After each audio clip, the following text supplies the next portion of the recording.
Hello, everybody, and welcome along. It's another day, it's another live stream, and this one is going to be one I'm sure you'll enjoy. It's a look at the events currently unfolding inside mainland France, and we're going to be going through what that means from a Marxist perspective and what can we discern from the events in France in terms of the development and the degeneration of French and wider Anglo-American imperialism. So we're going to be looking at that. First of all, let me just see if the sound levels are okay. I'm just going to type this in the chat in case you can't hear me.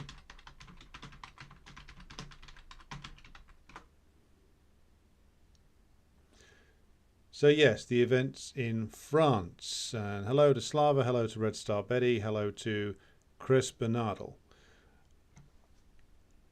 And hello to Jerry. So if everybody's all good, I will begin. If you're not aware of what's been going on in France, this is a recurrence of the regular or semi-regular outbursts of violence that go on inside what's known as the banlieue or the suburbs of Paris and other major French cities, which are populated principally, though not exclusively, by people who are either first generation or second generation or sometimes third generation migrants from the old French North and West African colonies. Now, I'll begin with a film reference, which, if you've not seen it, is worth investigating. And this film is called La Haine, and it's from 1995. And I'll just drop the trailer into the chat for you, because this film actually covers an awful lot of some of the issues that come up in these riots. It's about three French late teenagers, early 20s young guys, played by Vincent Cassel and a couple of other blokes whose careers weren't quite as high profile, but a Jewish guy, a black guy, and a North African Arab guy living in a Parisian suburb in the aftermath of a riot.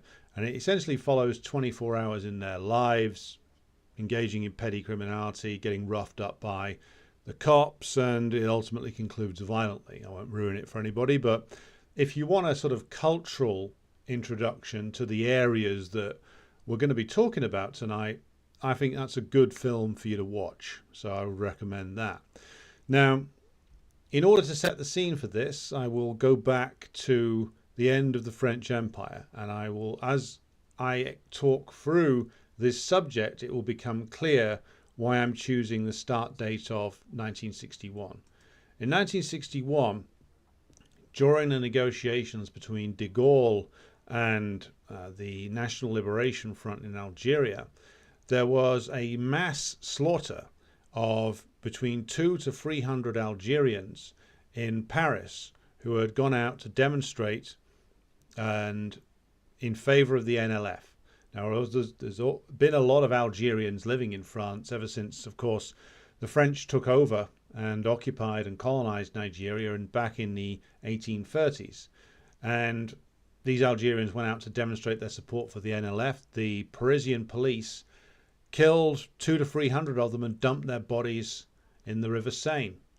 And this was a grotesque act of violence perpetrated by the Parisian police under the command of a man named Maurice Papon. Now, Papon was a collaborator with the Vichy regime and had a long history of fascist criminality behind him. Ultimately, he was brought to trial many years later, I believe in the 1990s, for his collaboration with the Pétainist regime. But I'm using that as the starting point because that's what is often lost in the coverage of these events, because the Algerian and North African areas, which are mostly very poorest end of the French working class, They do the jobs that are often at the very bottom end of the working class, the least well rewarded, the most insecure, or they are dropping into simple lumpenization. And I've been through some of these areas on the train as I have visited Paris, as I'm fortunate to have visited a number of times. And it's similar to certain areas of Manchester, certain areas of Birmingham, and it has got a few similarities with some of the areas of London. But I would argue that the situation for the people in those areas of Paris and Lille and Marseille, arguably it's worse than those areas of London. And I'll come back to the London example later on. If anybody from London is watching, they may want to jump in on the events that took place primarily in London, but also elsewhere, that bear some comparison to the events in France now back in 2011.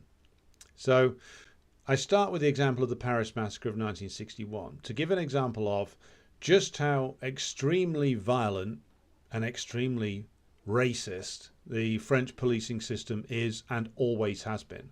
It's so bad, it makes even the British cops look comparatively moderate by comparison. And the British cops have done some pretty heinous things over the years.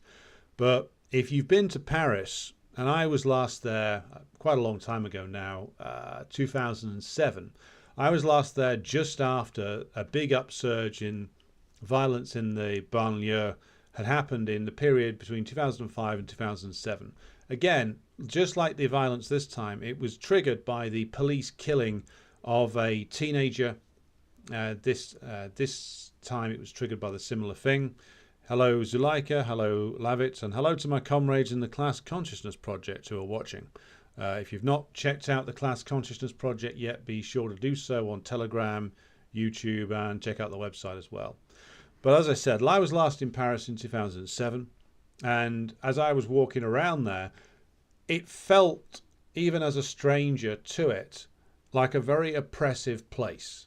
Now, I've been to numerous cities around the world where you could feel a level of state repression hanging in the air. And just as you go into certain places, you can feel an atmosphere coming off it straight away of hostility. And Paris hit me as a very hostile place, a very reactionary atmosphere hanging across it, even more so than London. And if any comrades out there who know me, you know I don't like London very much, and half my family comes from there. And you could feel the atmosphere in the air, though, in Paris. You could see there was a huge amount of cops, far more than you get in the major British cities, hanging around. And these cops were armed, they were very aggressive. You saw like a guy of Arab or Central African origin hanging around for more than a couple of minutes. There were 2 or 3 cops on him in an instant. And I saw guys who were obviously of Algerian or Moroccan origin just being jumped on by these heavily armed Parisian cops. I think they were CRS, the French riot cops, or the French Police Nationale or Gendarmerie, all of which are heavily armed and extremely violent. They would be jumping on guys, throwing them into the back of vans and obviously roughing them up. And it was an atmosphere of extreme reaction and hostility that I was unfamiliar with. And I've been to, as I've said before, a lot of demonstrations. I've been in cities that have been through riots. I lived in Manchester during the riots of 2011. I saw the police do some pretty reactionary, violent things then. But I've never, in an imperialist centre, I've never seen or felt that amount of extreme violence from the state publicly displayed. Now, I've been to other places where it was. I've been to Morocco, which was a pretty repressive state, but even there didn't match the level of repression that you could see and feel in Paris. And that was just me going there as a white guy tourist. So what it's like to live under the hammer of that every day is another question. And it's, I imagine, a pretty unbearable experience. So, as I said, this starts because the French cops kill somebody who they apparently were looking to do a traffic stop on. The French police story is that the guy resisted somehow. Perhaps he tried to drive away. The cops shot him and killed him. And this is a familiar story. It's certainly familiar with anybody who's been paying attention to events in the United States. And it wouldn't come as a surprise to anybody who's familiar with the history of the French police and their relations with the non-white areas of France in particular. More specifically, I'd say the non-white working class areas of France. I doubt there's many people of North African origin in the bourgeoisie who have this trouble with the police, for instance. So that it exploded as quickly as it did and that it took off in as many cities as it did, and in a worse way than 2005, 6 and 7, isn't really a surprise either, given that life for the working class in France and all layers of the working class has got undeniably worse since that period 15, 16 years ago, under the late period Chirac administration and under the early period Sarkozy administration. And this, of course, follows on year after year of the Macron administration and the Macron presidency's attempts to revive French capitalism in various ways involving attacking the working class that have produced the Yellow Vest movement, the anti-pension reform movement, and of course has produced this reoccurrence of the violence in the poorest elements of the working class. And this French state responds in the same way every single time, whether it's the Yellow Vests, whether it's the pension reform, opposition to that, or whether it's the resurgence of resistance to the French state in the banlieue. It's the same response every time. Amp up the violence, amp up the repression, and hope to bludgeon the opposition into submission. And ultimately that worked 10, 15 years ago when this was prominent last time. And it ultimately worked on the Yellow Vest, and it ultimately has subdued the pension protesters for a little bit.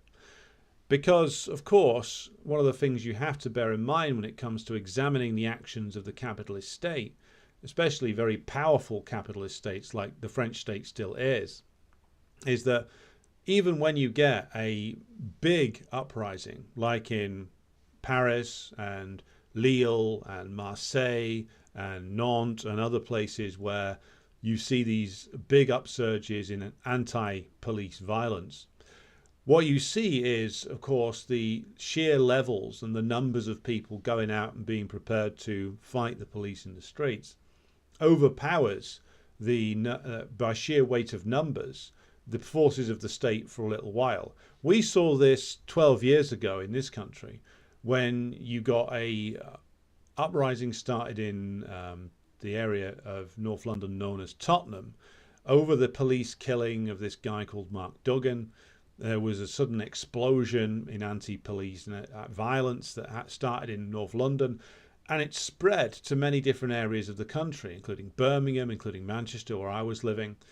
And it couldn't really just be written off as like violence from a particular community where it was just black people doing it or just people from the Pakistani and Bangladeshi descended communities doing it. In Manchester, it was all kinds of people.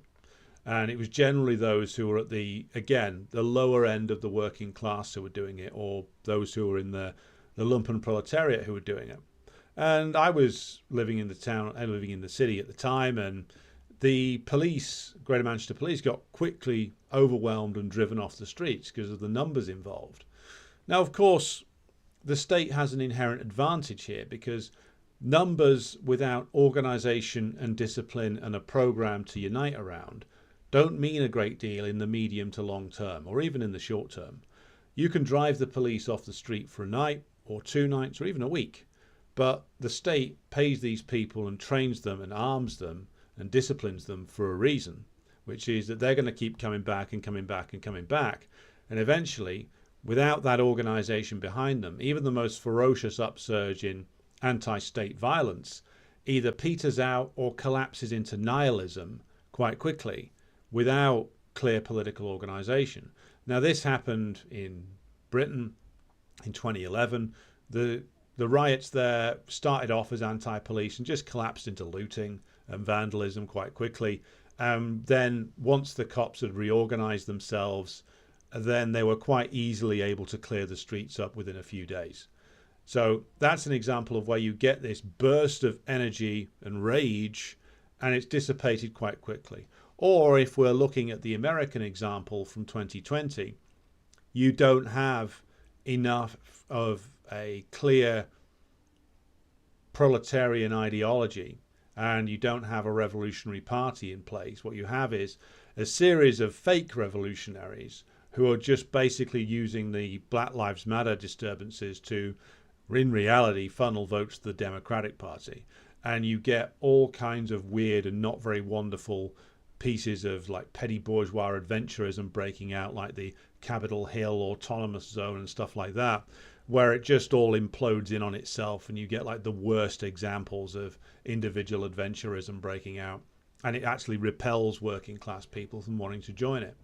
So a riot such as we're seeing across France right now can be a hugely powerful thing. It can reveal in a very real sense the impotence of the state when faced with significant numbers of people who are prepared to go out and fight it, so much so that they can overwhelm temporarily the forces of the state and attain dominance over control of the streets for a little while.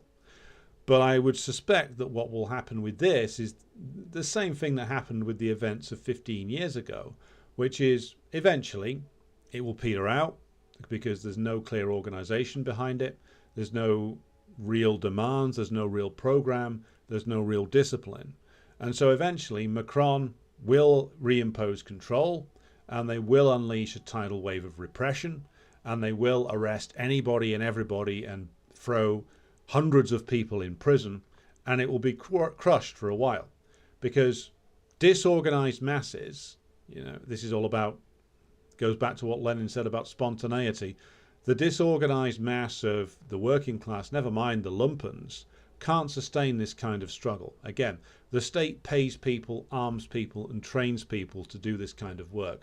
Regular people, most of them anyway, aren't in the game for this. They're not ready for it. Then when the state gets itself organized and when the numbers slacken off, which they will, the state will reassert control.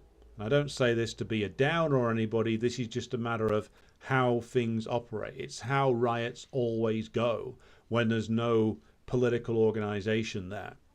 And Britain's got a long history of riots, going all the way back to the Middle Ages, of riots that erupt and then burn down bits of the town, chase out the King's men, and eventually the King's men comes back because they're the organised state force. And so this is partly to do with the idea of spontaneity and why spontaneity always fails. Again, think of how powerful this would be, for instance, if there was a serious organised uprisings in these suburbs of Paris and other cities and they joined together with sustained strikes in all the key French industries to the point where the French state couldn't control any aspect of economy or society anymore. That would be a tremendously powerful thing. But of course, as far as I know, and I'm happy to be corrected on this, that level of organisation across the working class, all sections of the working class, both the unorganised, who are the ones doing the fighting right now, and the organised working class, pulling them together in a joint front, that doesn't exist as of now. So again, I would say what is likely to happen is that Macron will get a hold of this and then reimpose order. It's another big blow to Macron because it's another instance of him failing to revive French capitalism and failing to actually impose order. And I would argue that it does pave the way for someone like Le Pen ultimately. Now she's made herself thoroughly acceptable to the French capitalist class. More on that later. Slava says, yes, that's what happened with riots of 2020 in Chicago, achieved nothing but more repression. Yeah, this is what happened in Britain in 2011. The riots there revealed the weakness of the state for a moment, but then the state reimposed control very quickly. Because again, no organization, no discipline, no plan as to where to go with it. So you have to learn from that, which is, first of all, that, yeah, the forces of the state can crack you over the head and do some horrific acts of repression. But ultimately, when you see a significant amount of the population move against them, the forces of the state aren't that big and aren't that powerful. And also, the capitalists have been cutting them down for years as well. They've done us a favor in many respects.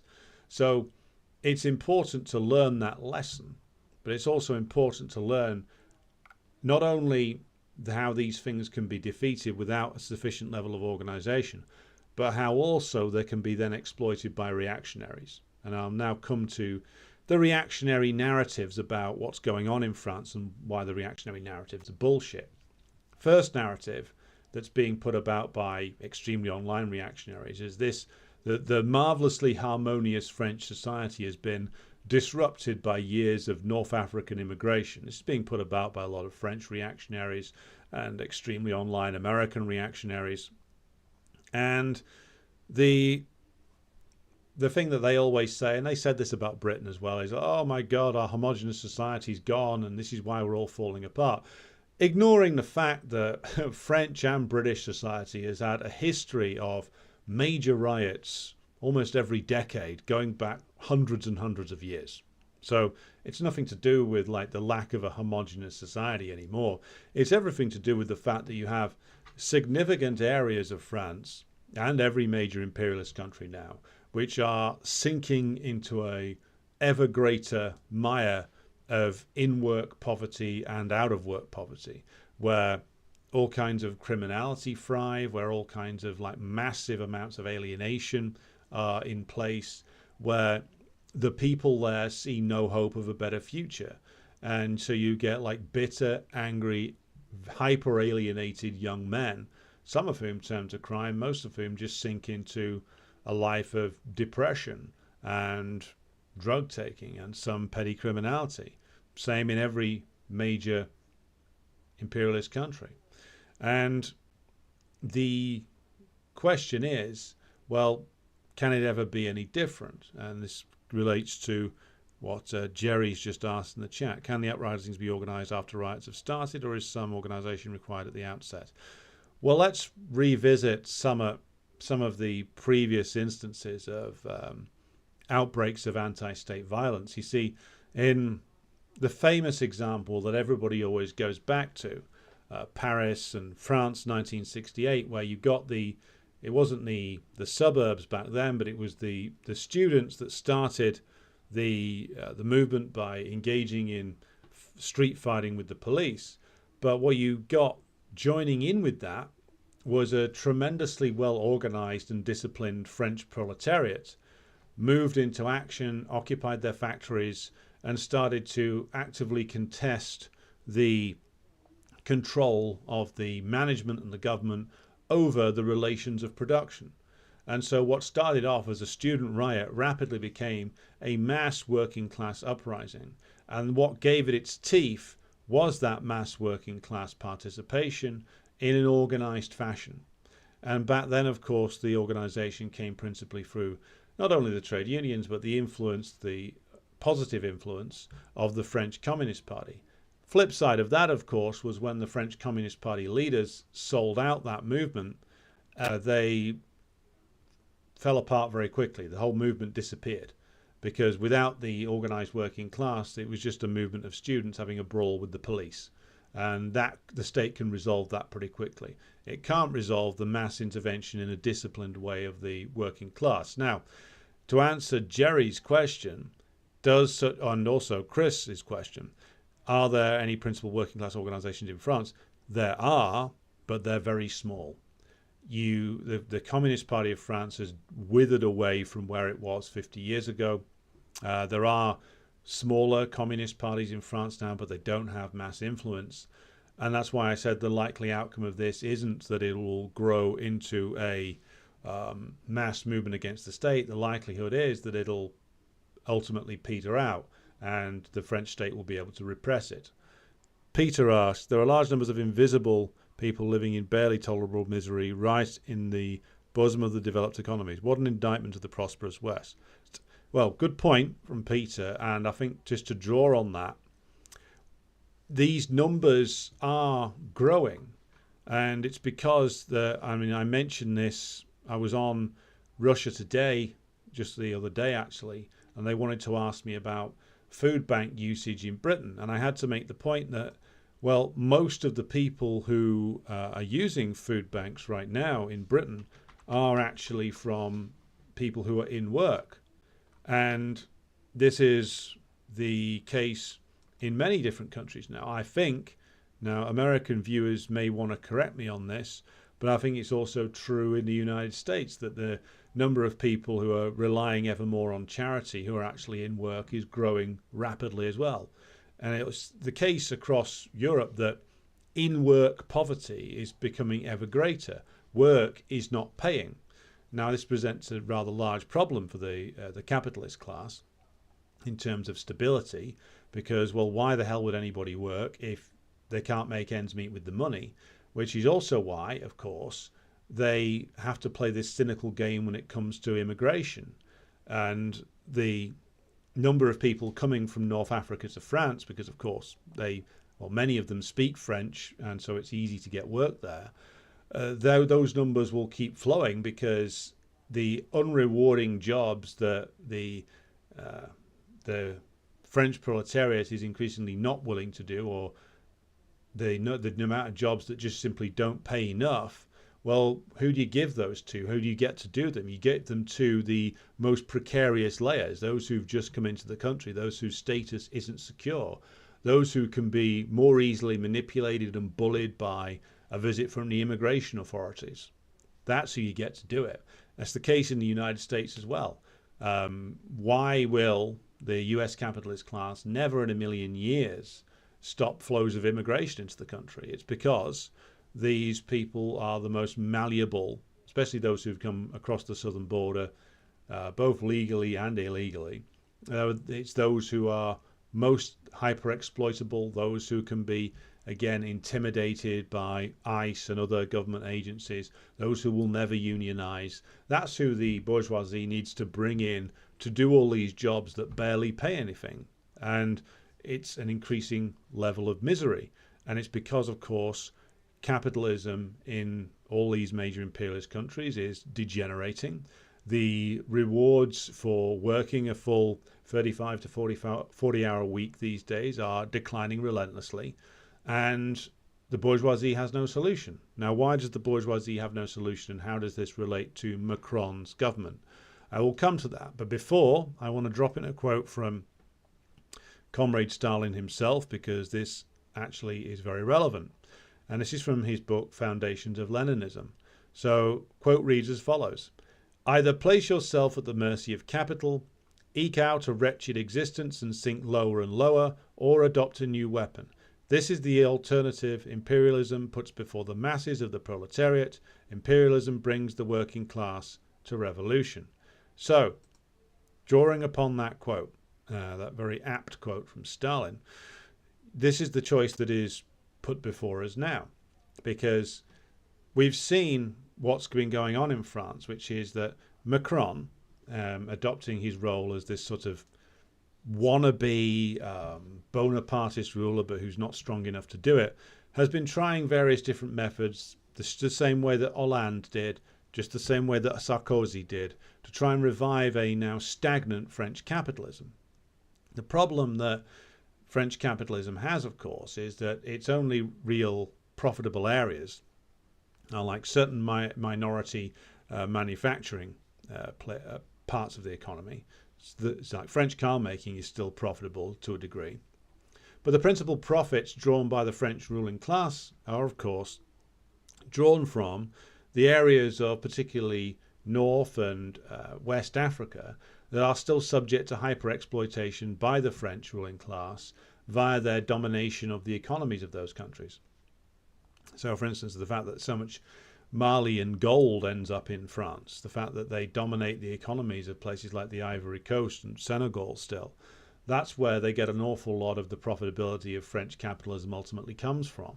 And it's the same thing with British capitalism. British imperialism makes a lot of its profits either by cycling money through the City of London or by moving capital elsewhere where they can get a much greater rate of profit than, of course, they can in Britain, which leads the actual internal economies of France and Britain to atrophy and decay.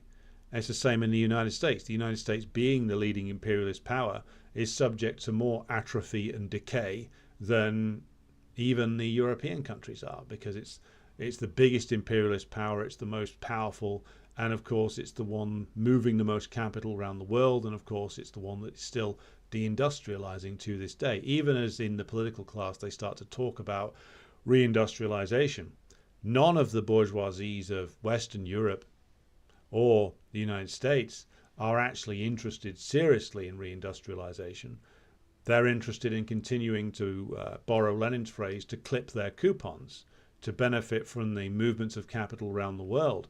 And if the entire interior of the country goes to hell, well, they won't really care until it's too late.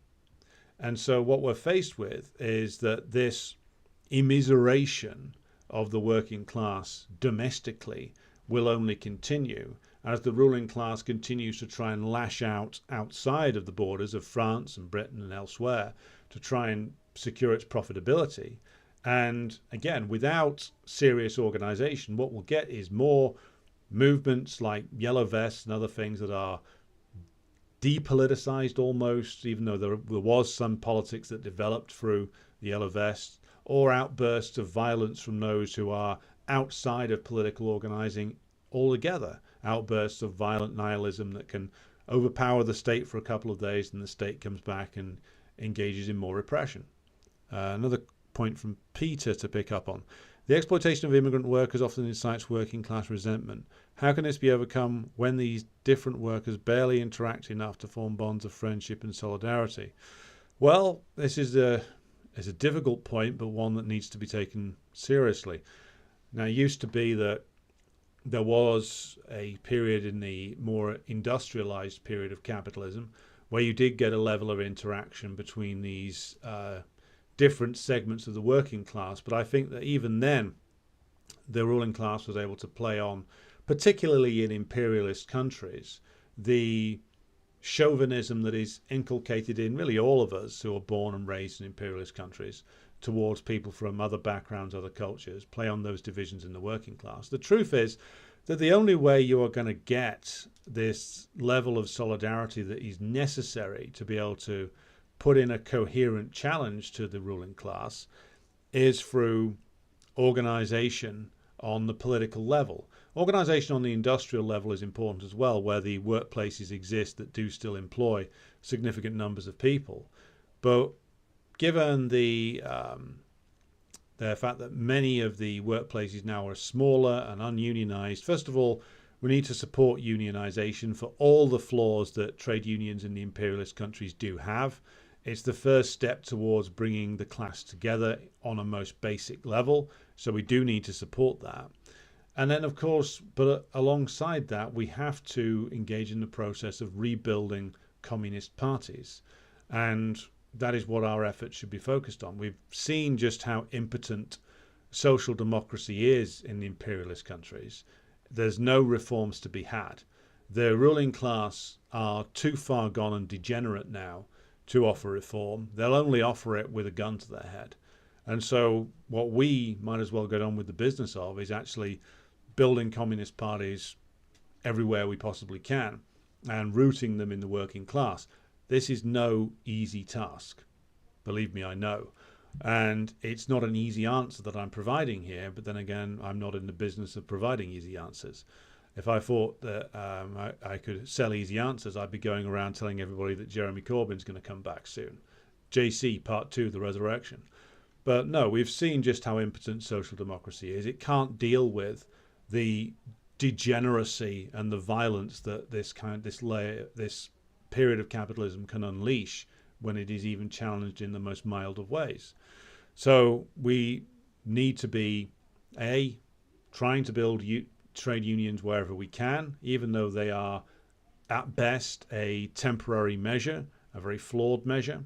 And at the same time, we need to be building communist parties, and we need to be engaging in both political education on the theoretical and the practical level.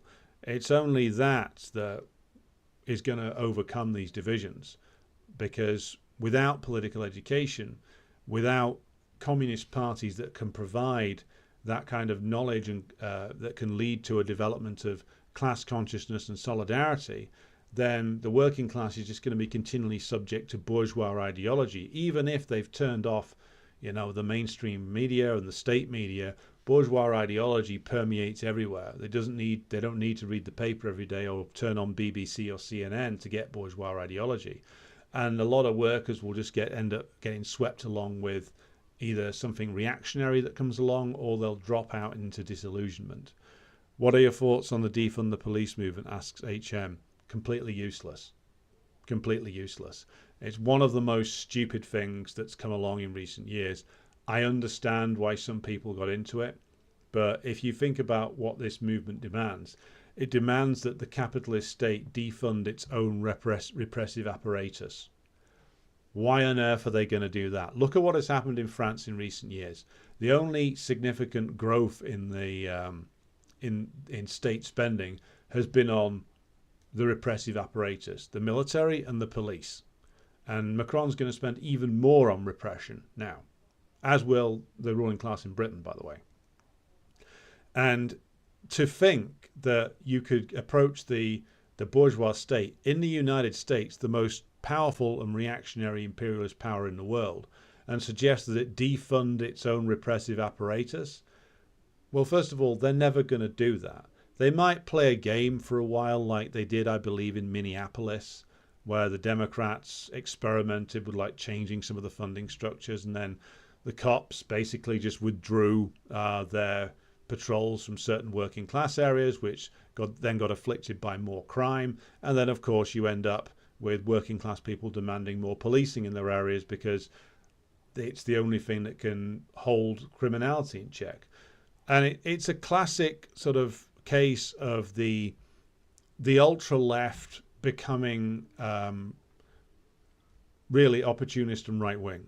Because what you get with a lot of these people who put forward defund the police as this radical sounding slogan is that, on the other hand, they're also asking you to go and vote for the Democratic Party in the United States. It sounds like a radical slogan, but by trying to implement it, you are basically trying to enact a completely utopian program. The capitalist state is not going to dismantle its repressive apparatus. They might rebrand it, they might break up one police force, reconstitute another, but especially when we're going into a time of greater capitalist crisis, it's a fundamental error, and worse than that, it's a lie, to try and tell people that the state can dismantle its own repressive apparatus. This is a ridiculous demand. The only way you're going to get the abolition of the police forces of the capitalist state is when capitalism itself is overthrown and you have a new socialist state in place, a worker state in place, and community safety can be carried out by a democratically controlled workers' militia. That's how you get police abolition, not by these stupid NGO-sponsored maneuvers that the Democratic Party carries out in the United States. That's both utopian, and it's basically a policy which is built on lies and wishful thinking. Jerry asks, I heard the government wanted to increase prison places in the UK by 18,000. They do want to increase the availability of prisons because essentially they are preparing for the waves of repression that will come, because there's going to be more resistance from the working class, both under Sunak and probably under Starmer as well. We may end up in Britain again with similar things that are now going on in France, because the powder is there and it is dry, so to speak. All it needs is a spark for the same thing to happen that occurred 12 years ago. So the government is preparing. And the only thing that the the bourgeoisie has to offer in this period is repression. You look at Macron's response. What's he talking about? He's talking about greater censorship of social media and locking people up. Now, his initial response to the killing of the guy who was shot by the cops at that traffic stop was to say, oh, it was unacceptable. Now he's clearly been told by the ruling class, no, stop twatting about, get out of the Elton John concert, go and get a handle on this. And so what's his response? More censorship on social media. People have been manipulated into rioting by bad memes. Maybe Putin himself is responsible. Who knows? So their only response to everything now is either direct state repression in the form of more policing and more militarization, or greater censorship of online and social media. Which is why, by the way, incidentally, we should always be prepared for all of the wonderful social media systems we have at our disposal to be taken away like that, because they can be. And any communist party should really invest in a backup plan for communicating with its members and carrying on its operations in times of extreme state repression, because those days are coming. At the moment, the people running the repressive apparatus are kind of ignoring us because many of us are too small, and they are ignoring us and going after like Donald Trump and Nigel Farage. Well, I'll enjoy the lack of attention while it lasts. Popularity of RFK Jr., a good example of petty bourgeois despair, asks President Jesus.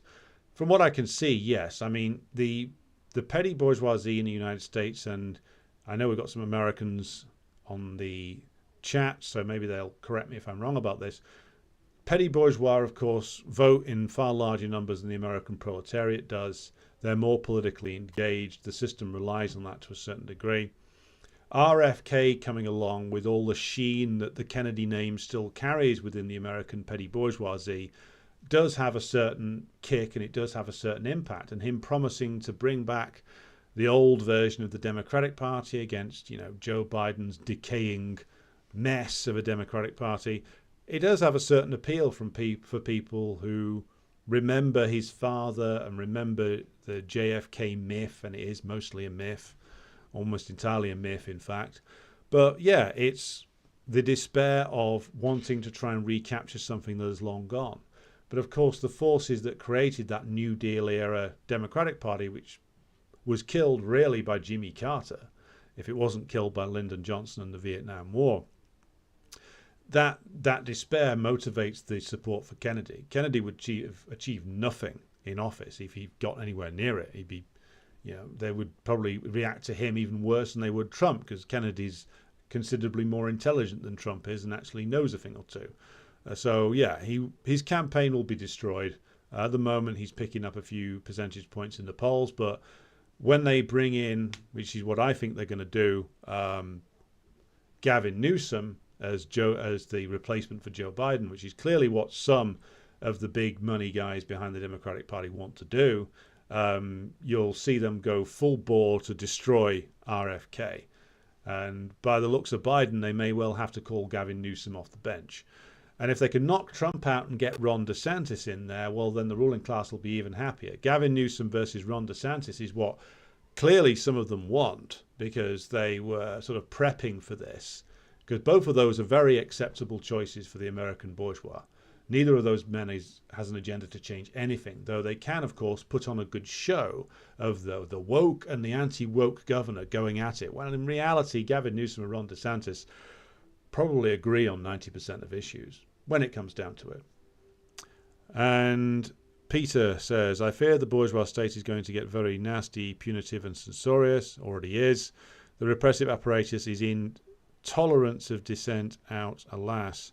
How to survive this? Well, at one point I will do a live stream on operating in ultra-repressive environments, shall we say. I don't have any experience in this myself, of course. I grew up in a time where being a communist inside the British bourgeois state, in this current version of the British bourgeois state, didn't really matter because there weren't enough of us and we weren't serious enough to merit enough repression. But it'll come.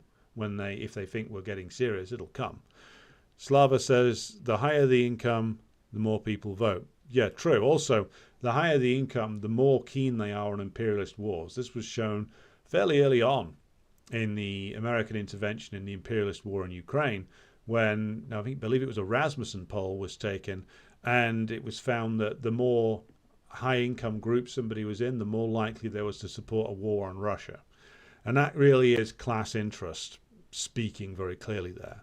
And just to go back to the example of the French state is even more militarized and even more, or just as, surveillance heavy as the British state is. And again, this is their only solution for us. And if we do get to the point where they engage in some kind of reindustrialization, as I've said before, they're only going to unleash even more repression to make that reindustrialization profitable by completely crushing any bargaining power the working class has left over. But as was commented on earlier on the Telegram group by, I believe, an American comrade, the bulk of the ruling class in France, Britain, the United States, they don't see any need for change right now. They only see a need for more repression. And even as we head further into a renewal of the recession of 2008, which never really ended, the only thing that the ruling class see as a problem is the need to eliminate these sort of dissident elements within the bourgeois political system, like Trump, like Farage, like ultimately RFK. They'll crush them and then they think it'll be all right again. Or they'll unleash the power of the bourgeois state machine to crush rioters, to crush strikes, to ban strikes, as they're trying to do in this country. Repression is the only thing they have on offer. And again, I will come back to the same point again. Unless we get to the point where we have a strong communist presence across, at the very least, key elements in the union movement and is actually rooted in working class areas, then this cycle of futility is just going to continue. And what you will ultimately get, and this is where I come back to France again, this is where Le Pen is probably going to be the next president of France. Macron, I don't know whether he'll resign, but certainly Le Pen has positioned herself now adequately enough to be the next choice for the French bourgeoisie.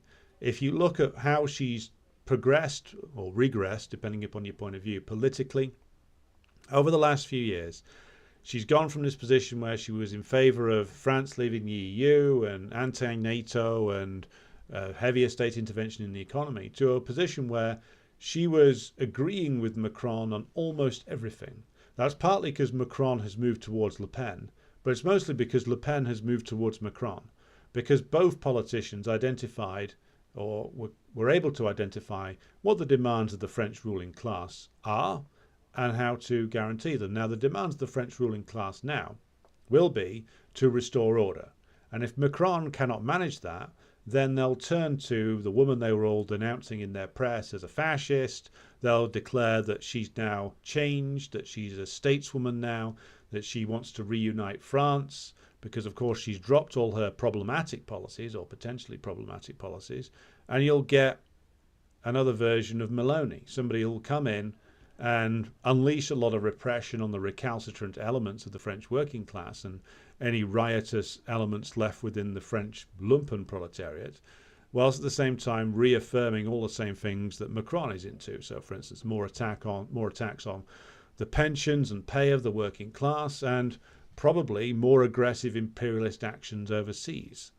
So, yeah, the President Le Pen is now a real possibility, as Macron's star has very much faded. Henrix999, Channel 4, I believe that's Channel 4 in Britain, suggesting this is a problem of systemic racism, drawing parallels between the US and France. Could it be that a worker police force would solve the problem?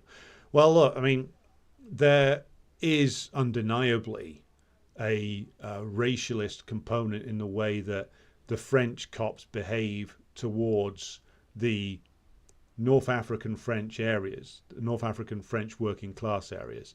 That's undeniably the case, that it's a factor, that the French cops, as the reason why I started with the example of the Paris massacre of 1961, French cops are undeniably fascistic in the way that they treat these people.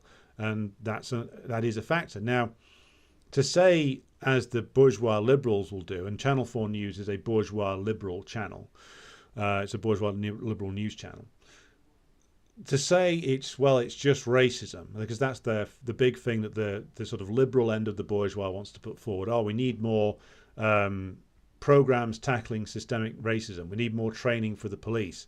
It's not the training. It's not really even about racism as such that is the primary motivator for why these people are in the position that they are in. They're in the position that they are in because the French state requires large numbers of people to come in, and has done for many, many years, and work as ultra cheap labor. And it doesn't want to, of course, provide secure work for them. It doesn't want to provide decent housing for them. It shoves them into the worst areas in the city, in poor housing, and it uses a militarized police force to keep them in their place. That's why when, as I said, when I was last time I was in Paris, you saw any person who looked like he might be from the suburbs being jumped on and bundled into the back of a van because they want to keep them away from the tourists.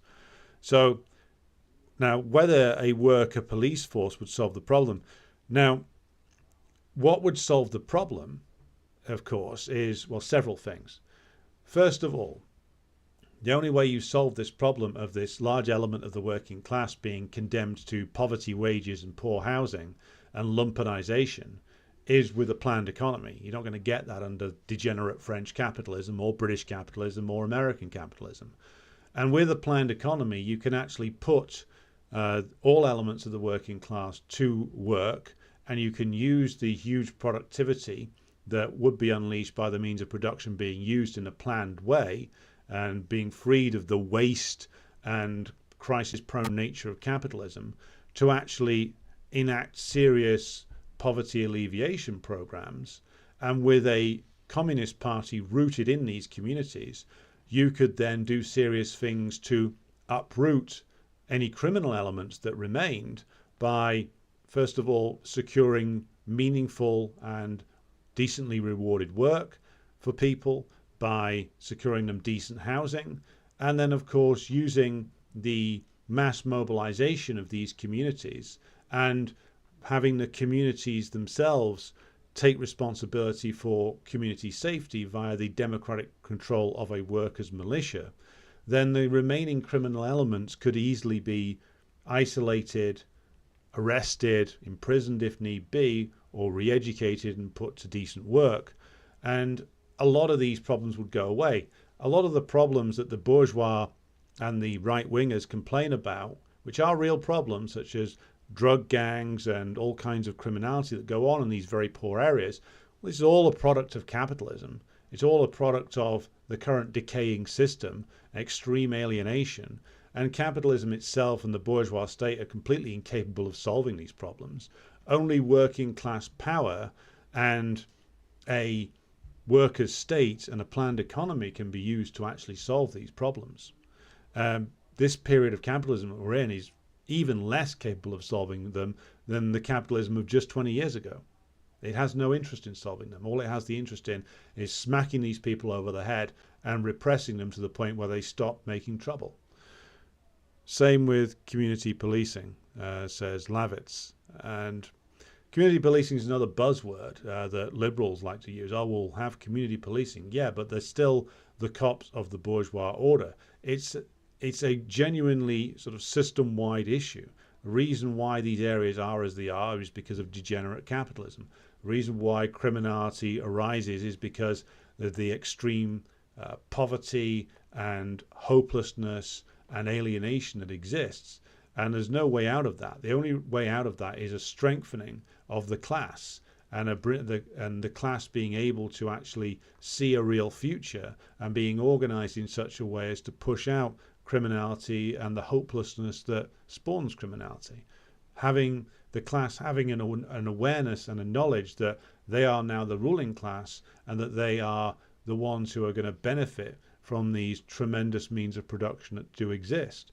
That is what takes away alienation. That is what takes away the collapse into alienation that we see. So yeah, the only way out is through to go through capitalism and out the other side into socialism. There's no reform process here which is going to work. There's no gimmick which is going to solve these issues. It is literally, what's the solution? Revolution. It's an old chant you used to hear on demonstrations many years ago when I first got politically active. And at the time when I was younger, I would say, well, it sounds good, but is it true? Can we ever do it?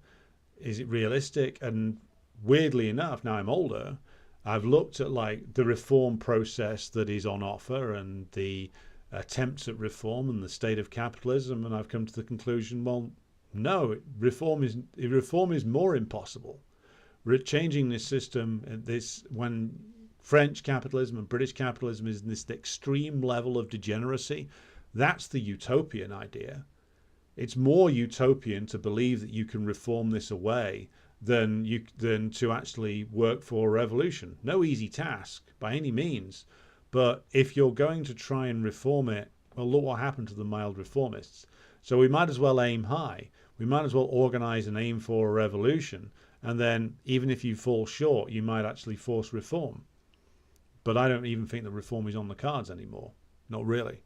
So this is the situation. As I said, to reiterate my point, without organization, without wider working class mobilization, and without a communist party who can actually direct the struggle towards what needs to be done, which is the overthrow of French capitalism, not just the overthrow of Macron, but the overturning of the French state as it is currently constituted, overturning the bourgeois state and the institution of a socialist system in France and led by a planned economy, and in the organization of the working class as the ruling class, then everything else comes up short. And what I aim to convince you of, if you're not convinced already, is that revolution is not only an absolute necessity, it is the only realistic way out of these intractable problems. Spontaneous riots aren't going to overthrow the French state. Spontaneous struggles like the Yellow Vest may inconvenience it, but it's not going to push it out of the way. And if we don't do this, then someone like Marine Le Pen will come along and carry along enough of the petty bourgeoisie and disillusioned working class with her to unleash a tidal wave of ferocious repression that makes the job even more difficult. So these are the choices which we have in front of us right now. And they are perhaps not palatable ones, but they are ones that we need to realize. Peter asks or says, this iteration of the bourgeois class has rendered pacifying reform impossible. There may be some hope in the darkness there. Well, first of all, yes. You need to realize that we're in a dark place, a very twisted and reactionary period where the bourgeoisie is only capable of degeneracy and destruction. But in that realization, as Peter says in his comment, you must realize that you can now see the truth clearly. The illusions of the social democratic period, which ended before I and perhaps many of you were born, or ended at least long enough ago that it's now nearly been forgotten, but it left this profound mark on all of our politics in the imperialist nations. It left this gigantic illusion in social democratic reform, which, as I have said many times on the podcast, is the product of one particular period in history and a unique coming together of events. A powerful victorious Soviet Union coming out of World War II, which scared the life out of the ruling classes in the capitalist nations, a much weakened capitalist class in Britain, and one that was nearly destroyed in France and Italy, and of course the American ruling class realizing that it needed to pull all these capitalist states together and reconstitute them under its leadership, and that necessitated giving some reforms to the working class. All of that is now gone. Now we are back faced with a situation of a ruling class which is completely degenerated, which just wants to continue clipping its coupons and moving its capital around and not doing anything to reform the nations which they nominally spring from, and a working class which is just going to get subject to ever more immiseration. And in that rather grim conclusion, we must be able to at least light a particular candle in that darkness and show the beginnings of a path forward, which is the only way forward is through, not around, not to within, but to through and to overthrow the current existing order of things. Recall years ago thinking things needed to get much worse for people to act, but things are terrible now. Well, things may get worse, to answer your point, Jerry. There's still enough people in Britain anyway. I don't know about the exact picture in the United States for American comrades to comment on. But there's still enough people in this country who still think that all that needs to be done is another better government comes in. But of course, that's not the case. But we are seeing ever greater disillusionment, both with the Labour Party and the Conservatives. So the political ground is slowly opening up. But as every twist and turn comes at us, as every development occurs in terms of the authority of the current existing order of things falling away, opportunities arise, but as do threats as well. Opportunities to build the Revolutionary Party, and on the other hand, opportunities for reactionaries to build up a fascist response. So again, we are entering into very dangerous times and have to be ready for them. And Red Star Betty says yes. Yeah. I think that's in regard to Peter's hope in the darkness. Yes. To conclude this on a hopeful note, look, we should learn the lessons of this revolt in France and previous ones as well. That the powers of the bourgeois state are not as great as we think.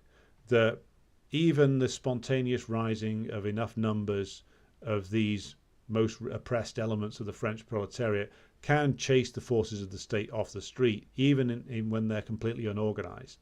So the power of the state isn't just, though, in its repressive apparatus. The power of the state lies in the fact that it is a permanent structure which organizes society, which is embedded in people's consciousness as the thing they look to solve their problems. And in that lies the even more powerful force of the state. Its repressive apparatus is, of course, necessary for it to create and recreate the conditions for capitalist exploitation.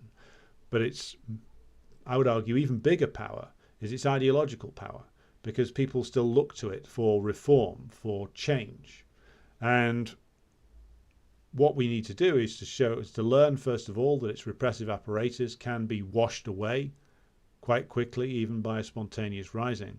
But what we need to tackle is that ingrained bourgeois ideology regarding the capitalist state, which so many workers still look to come up with solutions to their problems, to offer reform.